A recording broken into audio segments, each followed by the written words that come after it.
మాట ఇవ్వడం, పైగా నాకు పార్దు ముందు నోరు పెగలకపోవడంతో ఇంకేం మాట్లాడకుండా సైలెంట్గా పార్దు వెనక కూర్చుని అతని భుజంపై చెయ్యి వేయగానే పార్దు చిరుకోపంగా మొగుడిపైకెక్కినప్పుడు ఎలా కూర్చోవాలో కూడా తెలీదు నా పెళ్ళానికి అని ముద్దుగా కసురుకుంటూ నా చేతిని తన నడుం చుట్టూ వేసుకుని నన్ను ఇంకాస్త దగ్గరికి లాక్కుని బైక్ స్టార్ట్ చేశాడు. అసలు పార్దు ఏం చేయబోతున్నాడో అర్థం కాక నేను ఆలోచిస్తూ ఉంటే పార్దు చేసే ఈ చిలిపి అల్లరి మాత్రం మామూలే అని నవ్వుకున్నాను. మా ఇంటి దగ్గర స్టార్ట్ చేసిన ప్రయాణం మా ఊరి పొలాల మధ్య చుట్టూ చాలా చీకటిగా ఉన్న దారిలో సాగుతుంది మా ప్రయాణం. మా ఊర్లో ఈ పొలాల మధ్యన సరిగ్గా వీధి లైట్లు కూడా ఉండవు. నైట్ టైం ఇటు పనుంటేనే గాని ఎవ్వరూ రారు. ఇక్కడ ఎక్కువగా పాములు తిరుగుతూ ఉంటాయి అని అందరూ అంటూ ఉంటారు. అలాంటి దారిలో పార్దు ఎక్కడికి తీసుకెళ్తున్నాడా అని చుట్టూ భయంగా చూస్తూనే నాకు తెలియకుండా పార్దు నడుం చుట్టూ ఉన్న నా చేతులు ఇంకాస్త బిగించేసరికి పార్దుకి నా భయం అర్థమైనట్టుంది. సున్నితంగా నా చేతి మీద తన పెదాలు ఆనించి భయపడకురా నేనున్నాను కదా అనడంతో ఆ మాటకి ధైర్యంగా నా భర్త అన్న హక్కుతో పార్దు భుజం మీద తలవాల్చి కళ్ళు మూసుకున్నాను. అలా అప్పుడు మూసిన కళ్ళు పార్దు బైకాపితే గానీ తెరవలేదు. కళ్ళు తెరిచి చుట్టూ చూసిన నాకు మేమిద్దరం గోదావరి నదీ తీరాన ఉన్నాం అని అర్థం కావడానికి పెద్ద టైం పట్టలేదు. చుట్టూ చల్లని వాతావరణం, నిర్మలంగా ప్రవహిస్తున్న గోదావరి. పార్దు బైకాపిన ప్లేస్కి కాస్త దూరంలో అందంగా అరేంజ్ చేసిన చిన్న చిన్న లాంతర్లు, పక్కనే అందంగా పూలపరపులా పరిచిన రకరకాల పూల రేకులు చూడడానికి ఆ ప్లేస్ దేవలోకాన్ని తలపించేలా ఉంది. నాకైతే చాలా బాగా నచ్చింది. నిజానికి మేము ఇక్కడికి నదీ స్నానాలకి గాని ఏదైనా పూజా కార్యక్రమం ఉంటే తప్ప రావడం కుదరదు. నాకు ఇలా నైట్ టైం ఇక్కడికి రావాలి అన్నది నా డ్రీమ్. పార్దు వల్ల అది కూడా ఇంత సర్ప్రైజింగ్గా నా డ్రీమ్ ఫుల్ఫిల్ అయ్యేసరికి చాలా హ్యాపీగా అనిపించింది నాకు.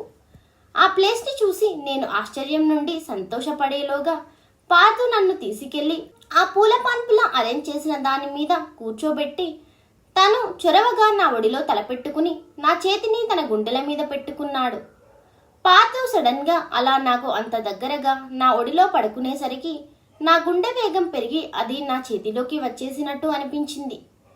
ఆ అలజడి నాలో ఇంకా అలా ఉండగానే పార్దు నా మరో చేతి మీద నిమురుతూ కూల్ రా, టెన్షన్ పడకు అన్న కాసేపటికి నేను కాస్త సెట్ అయ్యాను. అంతేకాదు నా మనసులో దాగున్న ప్రతి విషయాన్ని ఇంత క్షుణ్ణంగా అర్థం చేసుకుని నన్ను అంత అపురూపంగా చూసుకుంటున్న పార్దు మీద క్షణక్షణానికి ఫీలింగ్స్ పెరగడంతో అతని సాంగత్యాన్ని ఎంజాయ్ చేయడం మొదలుపెట్టాను. అందుకే ఈసారి కాస్త ధైర్యంగా మాత్రమే కాదు, ప్రేమగా పార్దు తల్లో వేళ్లు జొనిపి నిమురుతూ ఉండేసరికి నా ఫీలింగ్స్ అర్థం చేసుకున్న పార్దు నవ్వుతూ, ఈ సర్ప్రైజ్ ఎలా అనిపించిందిరా రాధి, నచ్చిందా నీకు? ఇలా నైట్ టైం ఇక్కడికి రావాలి అన్న నీ కోరిక తీరిందా అని అడిగాడు. అప్పటి వరకు పార్దు ఏదో అనుకోకుండా నా డ్రీమ్ని ఫుల్ఫిల్ చేశాడు అనుకుని తెగ సంబరపడిపోతున్న నాకు అదంతా పార్దు నా కోసమే ప్లాన్ చేశాడు అని తెలియగానే నా సంతోషం అంతా ఇంతా కాదు, మాటల్లో కూడా చెప్పలేను. నాకు తెలియకుండానే సంతోషంలో పార్దు చేతి మీద గట్టిగా ముద్దు పెట్టాను. ముద్దు పెట్టాక పార్దు ఆశ్చర్యంగా నన్ను చూస్తూ ఉండిపోవడంతో అప్పుడు గాని నేను తేరుకోలేదు. నేనేం చేశానో అర్థమైన మరుక్షణం సిగ్గుతో పార్దు కళ్ళల్లోకి చూడలేక నా చీర చెంగులో నా మొహం దాచేసుకున్నాను. నా తింగరి చేష్టలకు పార్దు గట్టిగా నవ్వేసరికి చిన్నగా చెంగుచాటు నుండి చూసిన నాకు ఆకాశంలో చుక్కల మధ్యన చందమామలా చూడడానికి చాలా ముచ్చటగా అనిపించింది. పార్దుని అలా మనస్ఫూర్తిగా నవ్వడం చూస్తుంటే నా చూపులు గుచ్చుకున్న పార్దు నవ్వడం ఆపి సూటిగా నా కళ్ళల్లోకి చూస్తూ, నేను నీతో మనసు విప్పి చాలా విషయాలు చెప్పాలి అనుకున్నానురా, అందుకే ఇలా ప్లాన్ చేశాను. అది కూడా నీ డ్రీమ్ ఫుల్ఫిల్ అయితే ఇంకా బాగుంటుంది అని ఇలా ప్లాన్ చేశాను అని నా చేతి మీద ముద్దు పెట్టి, నిన్ను మొదటిసారి కాలేజీలో అడుగుపెట్టిన క్షణాన చూశానురా రాధి. గ్రే కలర్ చుడిదార్లో చూడగానే నా మనసుని కట్టిపడేశాయి నీ కళ్ళు, నీ కల్మషం లేని చిరునవ్వు. ఆ క్షణాన నీ మీద నా మనసులో మొదలైన ఇష్టం ఎప్పుడు ప్రేమగా మారిందో తెలీదు. ఎప్పుడు నువ్వే నా ప్రాణంగా మారిపోయావో కూడా నాకు తెలీదు.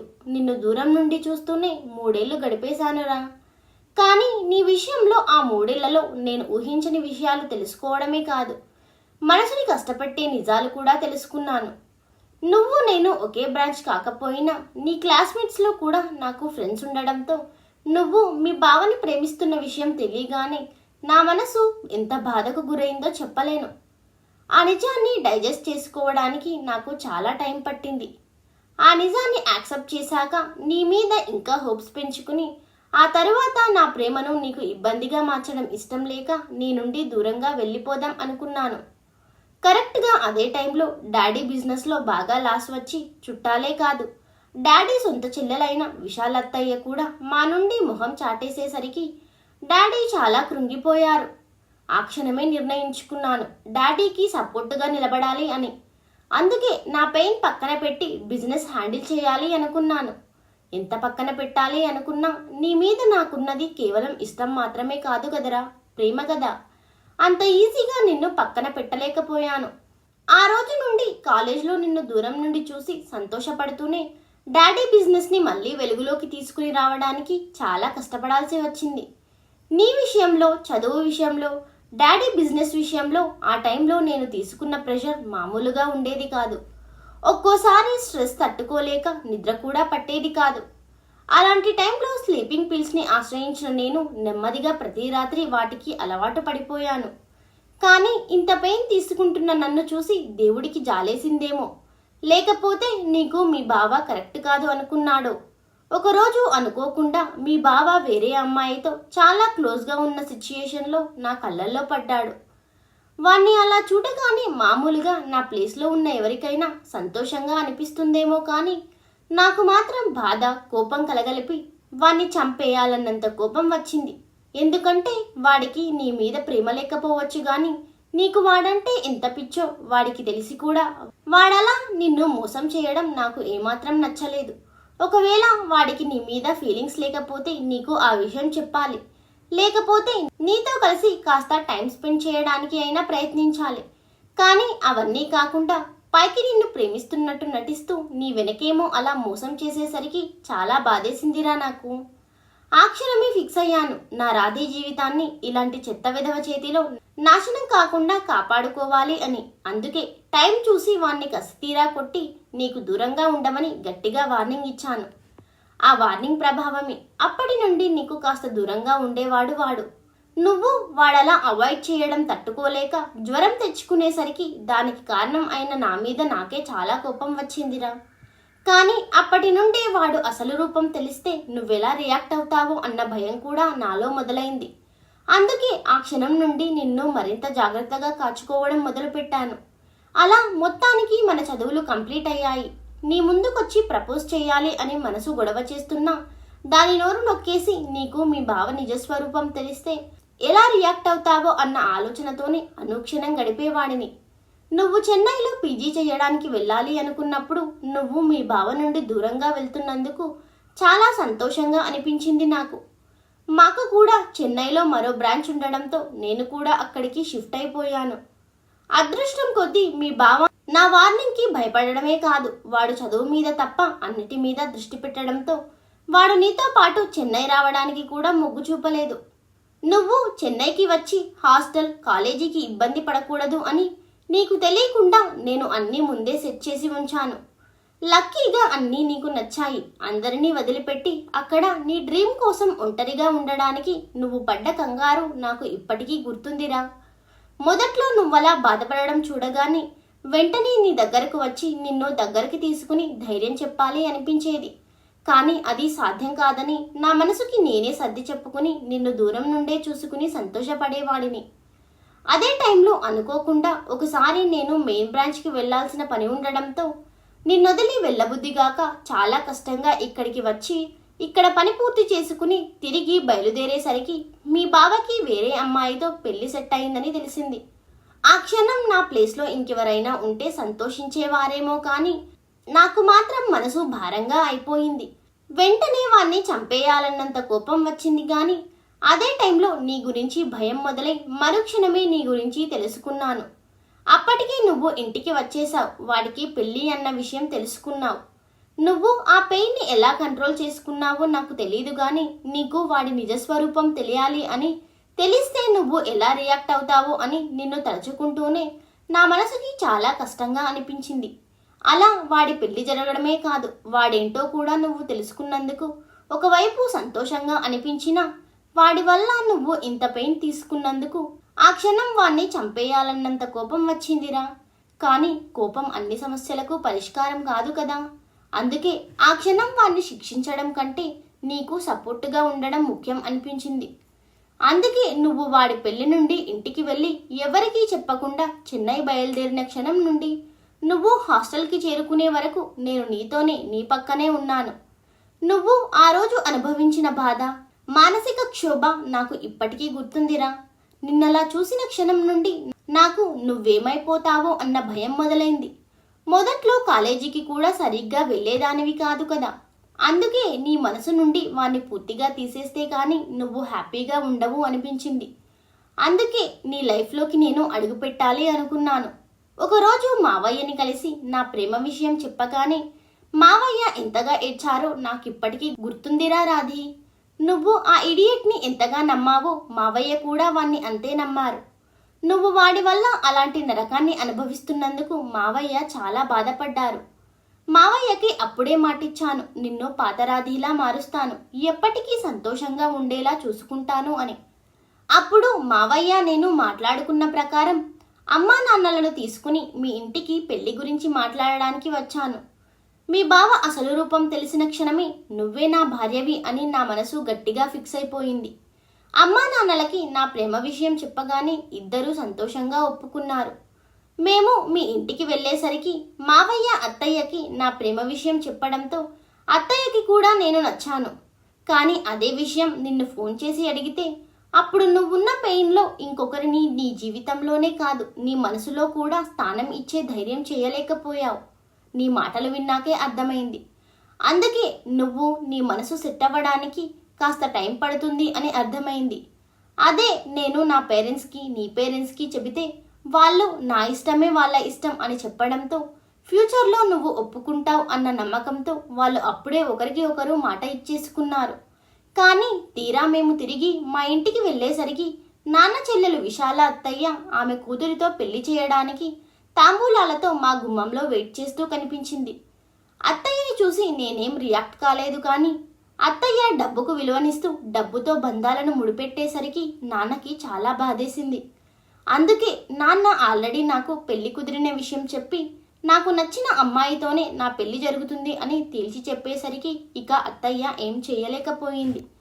ఇక నేను కూడా తిరిగి నీ దగ్గరకే చెన్నై వచ్చేశాను. అప్పటి నుండి నీ స్టడీస్ పూర్తయ్యే వరకు నిన్ను కంటికి రెప్పలా కాచుకుంటూ వచ్చాను. 2 ఏళ్లకి నీ చదువు పూర్తయ్యేసరికి క్యాంపస్ సెలక్షన్లో నువ్వు నీ టాలెంట్తోనే మన కంపెనీలోనే రిక్రూట్ అయ్యేలా చేశాను. అప్పటి నుండి నిన్ను చాలా దగ్గరగా అబ్జర్వ్ చేస్తూ వచ్చాను. ఇంతకు ముందున్న అల్లరి, కల్మషం లేని ఆ నవ్వు, ప్రతి చిన్నదానికి సంతోషపడే నీ అందమైన మనసు అన్నీ ఎటుపోయాయో తెలీదు. కానీ మరుబొమ్మలా తయారయ్యావు. హాస్టల్, ఆఫీస్ తప్ప మరో ప్రపంచం లేదన్నట్టు బ్రతుకుతున్న నిన్ను చూస్తే ఆ క్షణం నువ్వేమైపోతావో అన్న భయం మొదలైంది నాలో. అందుకే ఇంకా నిన్నలా వదిలేయలేక ఏదైతే అదైంది అని వెంటనే మావయ్యకి కాల్ చేసి నిన్ను పెళ్లి చేసుకుంటాను అని అడిగాను. మావయ్య వెంటనే నీ అభిప్రాయం కోసం నీకు కాన్ఫరెన్స్ కాల్ కనెక్ట్ చేశారు. ఏమైందో తెలీదు గాని నువ్వు అంత సడన్గా ఓకే చెప్పేసరికి నాకు నమ్మడానికి కాస్త టైం పట్టింది.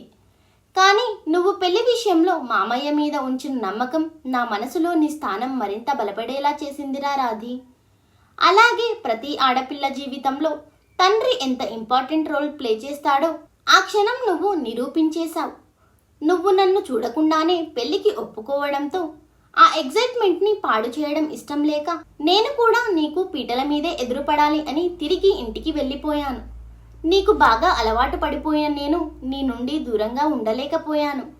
ఆ క్షణం నుండి నీ కోసం నేను చూసిన ఎదురుచూపు, నాకు ఇస్తున్న తీయటి బాధని కూడా హాయిగా భరిస్తూ నీ ఊహల్లోనే కాలాన్ని గడిపాను.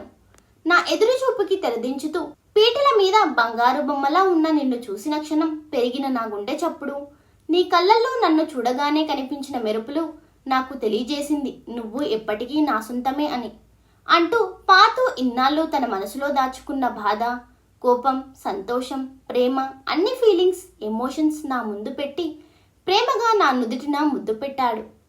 పాదు ఇదంతా చెప్పకముందే నేనంటే పాదుకి ఎంత ప్రేముందో ఈ 2 రోజుల్లోనే నాకు క్లియర్గా అర్థమైపోయింది.